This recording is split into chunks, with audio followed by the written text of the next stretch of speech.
Hello, my name is Reggie Chapman. I use he, him pronouns. I am the Director of Policy at the Fortune Society's David Rothenberg Center for Public Policy. Welcome to Both Sides of the Bars, which is a discussion-driven show that examines the criminal legal system from various perspectives, including people most impacted by the system. Here we discuss critical questions about how the criminal legal system works, its intersections with social justice, and the efforts that advocates are making to affect everyone involved. We ask that you, the viewers, spread the word about both sides of the bars and comment with us on Twitter, also known as X at the Fortune SOC. Today's show is titled The Importance of Language in the Criminal Legal Space. Here we explore how language shapes the way people experience the criminal legal system and how the public understands it. We will look at how word choice influences perception, drives action, and either reinforces stigma or promotes change. Together, we'll examine how intentional language can challenge harmful narratives, support reform, and help build communities grounded in honesty, respect, and possibility. This episode features Andre Ward. Andre is the executive director at the John Jay College Institute for Justice and Opportunity. He is a nationally recognized advocate and leader in transformative education with more than 15 years of experience in advancing legal, social, and education justice. Andre brings deep insight into how language, narrative, and education shape people's experiences with the criminal legal system. Good afternoon, Andre. Glad to have you here with us today. Yeah. Good afternoon, Reggie, and thank you so much for having me today. Great. So I guess we can just jump into the topic and provide you with our first question. Sure. Okay. So you've spent years working at the intersection of education, justice, and the narrative. From your perspective, how does language matter in the criminal legal system space? Yeah, it's a very good question, Reggie, and I think it's one certainly that Eddie Ellis, who authored a letter to all of us to appeal to us about language change in 2007, speaks to.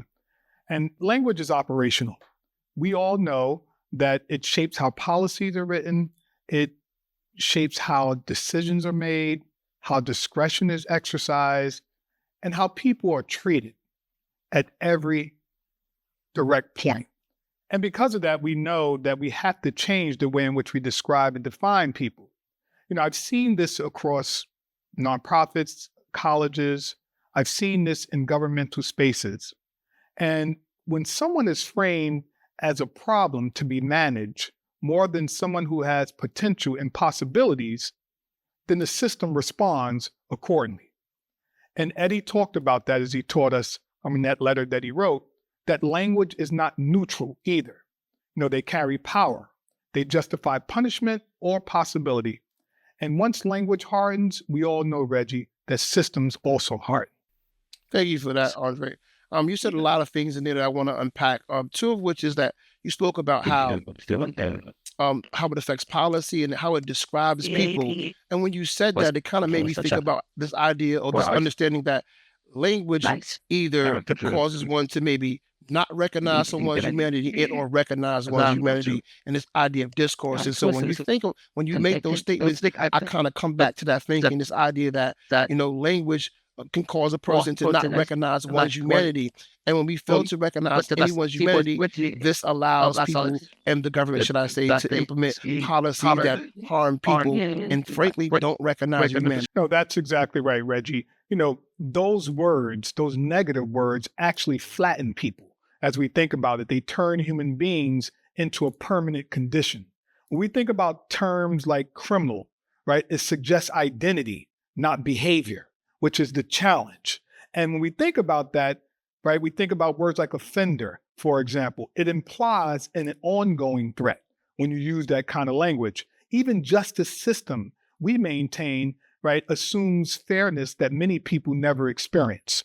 And when we think about the public in and of themselves and how the public receive those things, and we think about directly impacted people, right, those terms signal who deserves support, who deserves care, and who doesn't deserve support and who doesn't deserve care.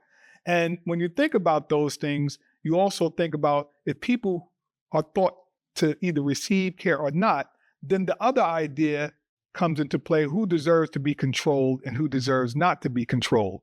And so for people who are directly impacted, when we think about language, these terms, they really reinforce shame and exclusion, as we know. And that exclusion recognizes that exclusion, in fact, helps us to understand that for someone coming out of incarceration or has been impacted by the criminal legal system, right, that can really damage them, even after they've completed their sentence. So it's really important, Reggie, that we have to understand that these words, these terms, these negative terms actually flatten people and have caused really real harm to them. Thank you. I appreciate that. You actually segued into a question I wanted to ask you, which was the terms of criminal offender and justice system, and you answered that eloquently. I know you also talked about like shame and exclusion, which I think are very, very important when we talk about addressing the criminal legal system. And when a person is excluded, it really, really plays a role in their reentry process, and now not allowing a person um to adjust in society, to rebound and to establish themselves. So I think that when you talk about like exclusion, these exclusionary terms really, really have existential impacts that harm our communities overall. So I appreciate that perspective. Yeah, indeed, Reggie. The work that Fortune Society has done, many other organizations have done to advance legislation and to challenge policies that negatively impact people that have been impacted by the criminal legal system really speaks to our commitment as a community of leaders, as a community invested in transforming the criminal legal system. We take up this notion of making sure that people are acknowledged for their humanity, not for the worst thing that your CEO at Fortune typically says, for the worst thing that they have done in their life. So when we think about those things, Reggie, it's critically important that human beings offer up language that affirms their humanity so as not to cause harm, right? And as you mentioned, right, this existential kind of harm is something that we know can be stopped. It's just a matter of changing and shifting language and how we follow up after we change the language to ensure that stuff isn't repeated. So it's really important. Appreciate that. Appreciate that.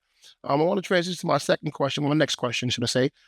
At John Jay College, you work with students, policymakers, and practitioners. Can you share an example of where change in language people use led to a real shift in thinking, policy, or practice? Yeah.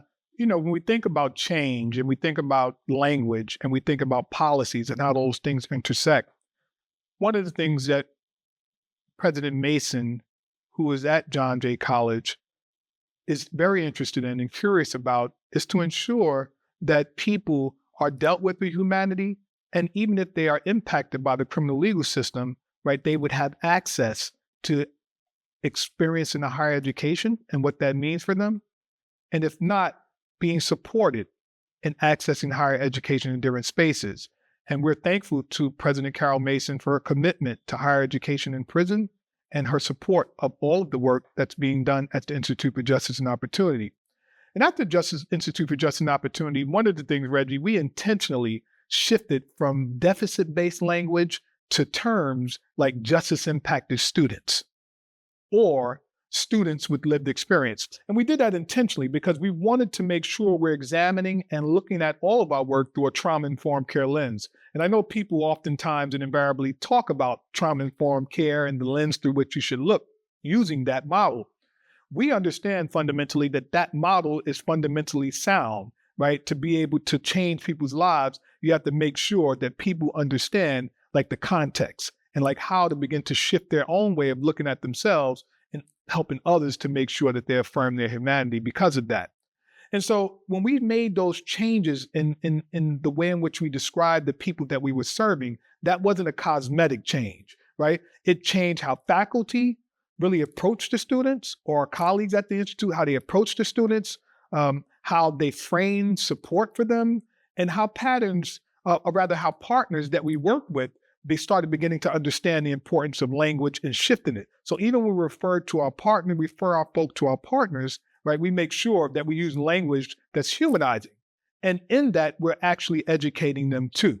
And so that's really, really important. We also use the word reentry carefully, Reggie, because many of our students were never fully included to begin with. So we're sensitive about how we use reentry. And that shift led to changes in advising, classroom expectations, and how we ultimately measured success. One of the things we realized is that if we wanted to make sure that we educate people, they had to see it visibly, right? So even on our website, language has been changed. We had student advisors. We changed the language to student success coaches because advisory is somewhat limiting to some degree. And we wanted the full breadth of person's possibility to be explored through their engagement and interaction with someone. And therefore, we now call the student advisors student success coaches because they're supporting them in a coaching kind of space, right, to be successful in their academic journey. So that's, some examples of like how we change language to impact the people that we're serving, but also to impact the larger community and educate them about the need to change language. Well, I want to say to you, Andre, I appreciate that. I love the way you explain how the changing of language kind of like changed the entire, I would say, academic ecosystem, if that a term you can use here. And I appreciate that because as a former student, I understand the power of language in those spaces and how they can motivate, how they can encourage, or how they can even discourage people from pursuing their interests.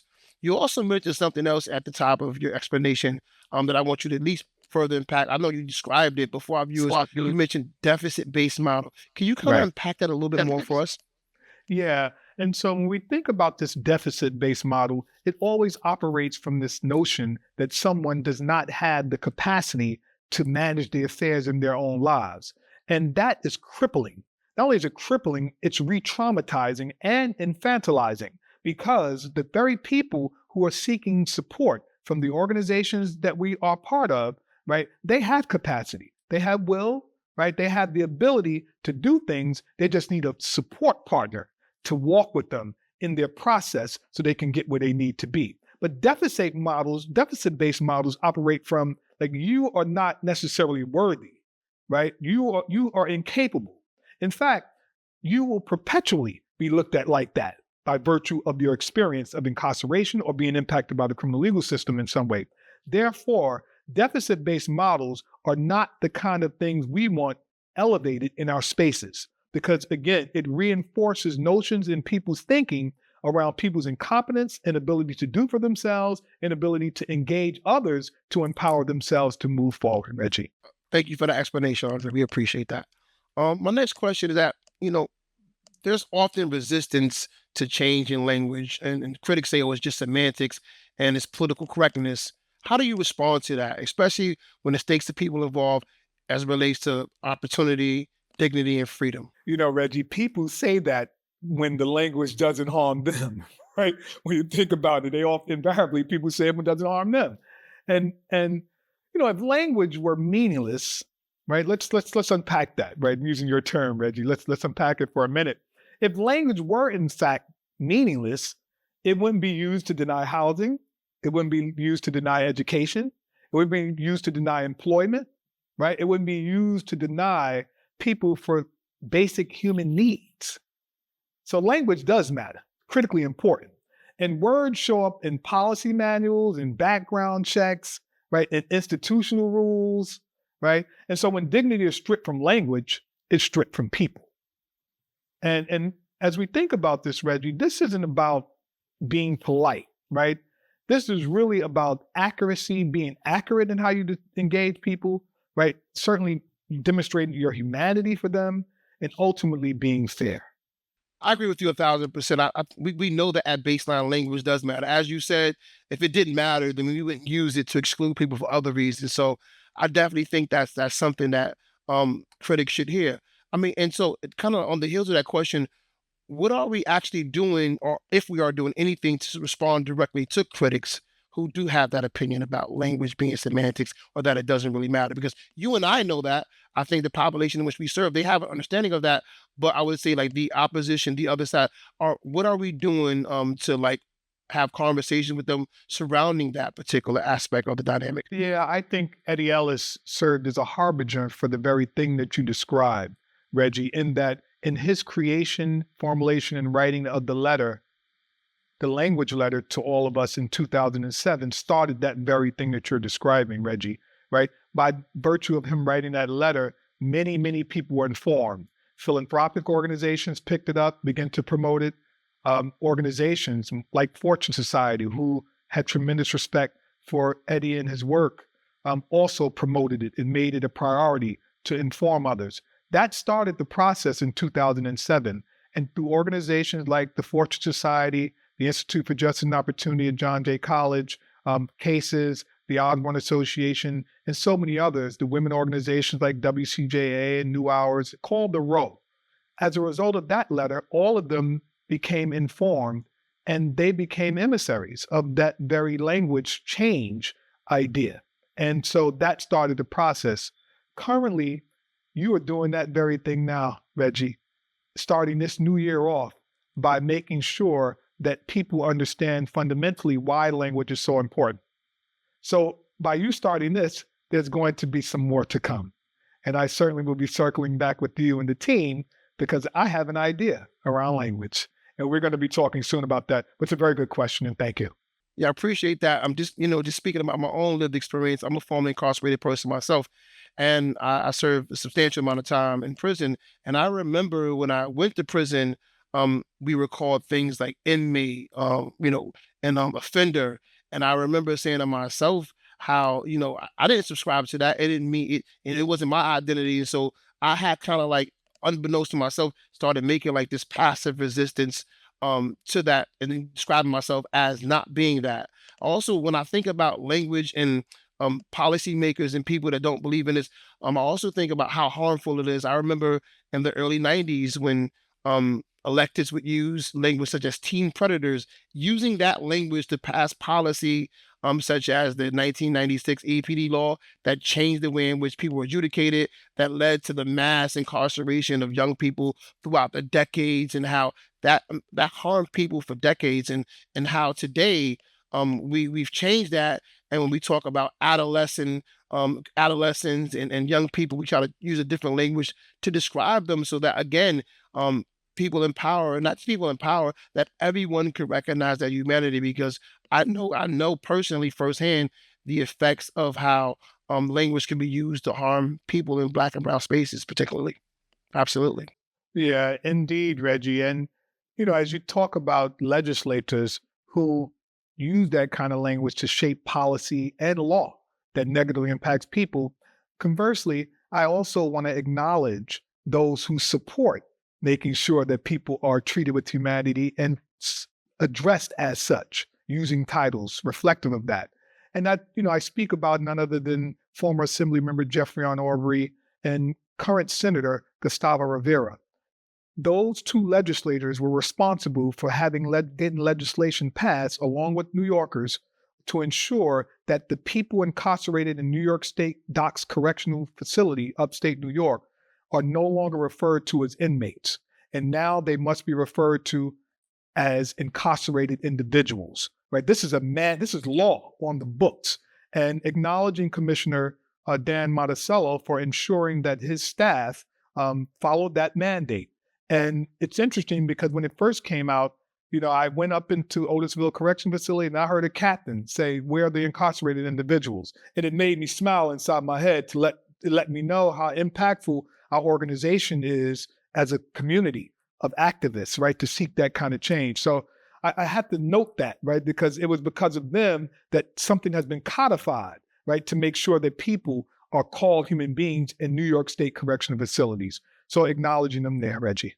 And I appreciate that too, Andre. Just to get back into my own personal narrative, I had like a similar experience too. I was incarcerated when the some of the new language was being implemented, and many staff were resistant to it. But like when when they were held accountable, I think it did something to their thinking, because I'm a firm believer in the idea that a man is as a man thinks, right? And I think language plays a role in the way in which a person thinks. And again, just harkening back to something I said previously at the top of this interview, that in the space that carries so many issues like prison, to have language being used in a way that reinforces stigma and that can cause a person in power to lose sight of an incarcerated person's humanity is very, very, very problematic. And so I appreciate that. I'm glad you was able to explain that to our viewers, because that is something that we cannot get away from. People in power who have the monopoly on power and the legitimate use of force over other people need to recognize people humanity, and I just firmly believe that language is one of the first steps to doing so. So to my next question, we mentioned it earlier. You talked about your work at John Jay, but I want to add more of a nuanced question. How Mhm. can schools, universities, and training programs help people unlearn harmful language and adopt more accurate human ways of talking about the criminal legal system? And I think this is a very important question because even myself, as a person who's in the know, I just made a statement about a man, and you were so thoughtful to correct me that a human. So we know that it's not easy. It's not easy to do. And so I guess my question again is to state the question: how can schools, universities, and training programs help people unlearn harmful language and adopt more accurate ways and human ways of talking about the criminal legal system? Yeah, Reggie. And before I answer, I want to acknowledge you, right, Reggie? Because when we appeal to each other to think differently on how we use language, it causes dissonance because we're used to using a certain language a certain way. And sometimes we become defensive. But when people know it comes from a place of care, right, people are responsive to that. So I want to acknowledge you, Reggie, right, for just acknowledging it, right? I know you are keenly aware of all of this, right? But I just want to acknowledge you, right? Because that's an example of how we engage people and support them with understanding a different way of looking at something. So I just want to acknowledge you there.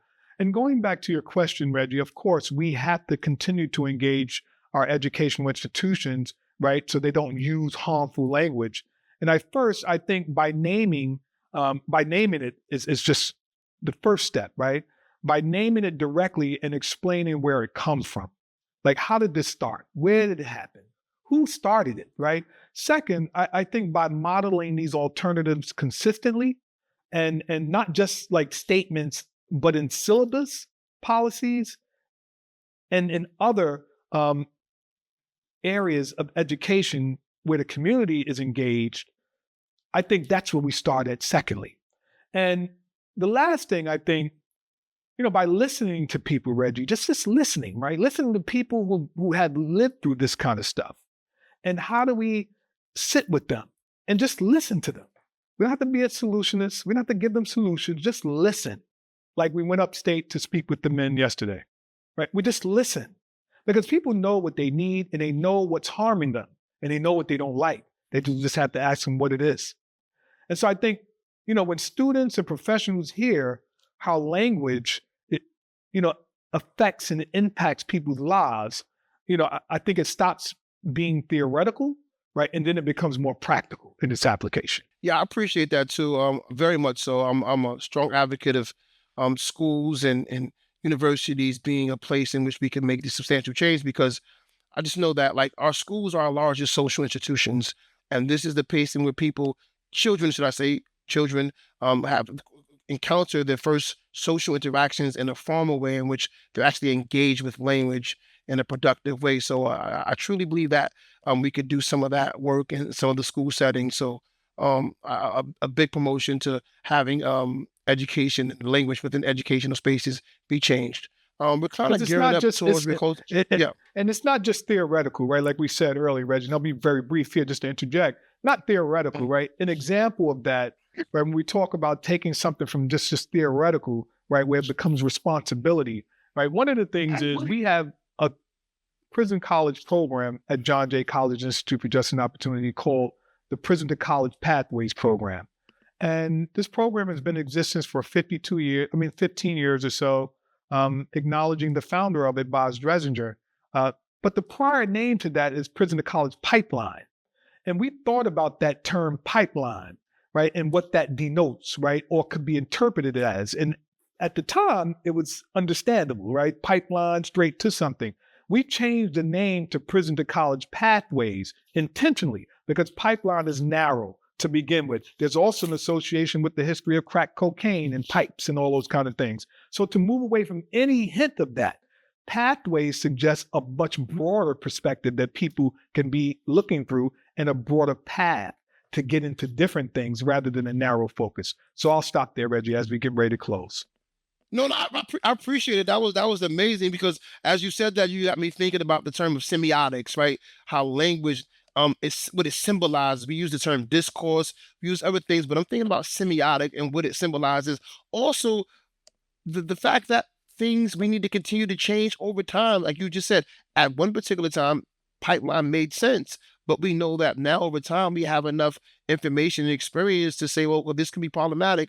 And why not reduce the probability of harm? And so I appreciate that. You also talked about this on the negative side, it's connections to crack. Like that may not mean something to many people, but when we talk about the crack epidemic and the And who historical is mostly pathway to impacted by that in our communities, right? We talk about Black and brown people who are most impacted by the criminal legal system in our communities in a concentrated way. That's why there was a need to get away from this pipeline kind of stuff. I truly appreciate that, and I didn't think about it that way, but I'm happy that you Most brought people that up to don't. our listeners. Yeah, Many absolutely. don't, Reggie. So, Many don't. yeah, so No fault yeah, of so their we're own either. that's right.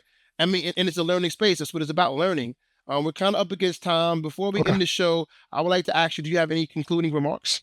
No, just a few really quickly, Reggie. I think, when we think about like what are some concrete language shifts that we can do, right? And here are a few simple, powerful ones, right? Replace criminal, right, with person who is incarcerated. Instead of calling those are criminals, the person that's incarcerated or justice impacted person. The other thing, replace offender with individual or person, right, with the conviction history. The other thing, be specific about behavior, not identity. People's identity is not their behavior. People's behavior is not their identity, right? The other thing is question those default phrases that people use, like paying their debt or risk, and ask who gets to define those terms, right? About paying their debt and at risk. Who's defining those terms and what's their other positions relative to that, right? These shifts don't lower accountability, Reggie, right? They really raise clarity. And clarity changes how we talk about safety, how we take about opportunity, and what people actually need to move forward, Reggie. So thank you so much for taking the time to interview me about this. It's something that's so dear to my heart and so many others. So thank you. And thank you for this thought-provoking discussion, Mr. Andre Ward. As we close out on behalf of the Ford Society, we thank you for tuning in to both sides of the bars. If you're interested in finding out more about the Ford Society, please check us out on the web at fordsociety.org. That is at the fordsociety.org, or on Facebook by typing in Ford Society. This is Reggie Chapman. I appreciate you for joining in as we critically look at both sides of the bars. Thank you.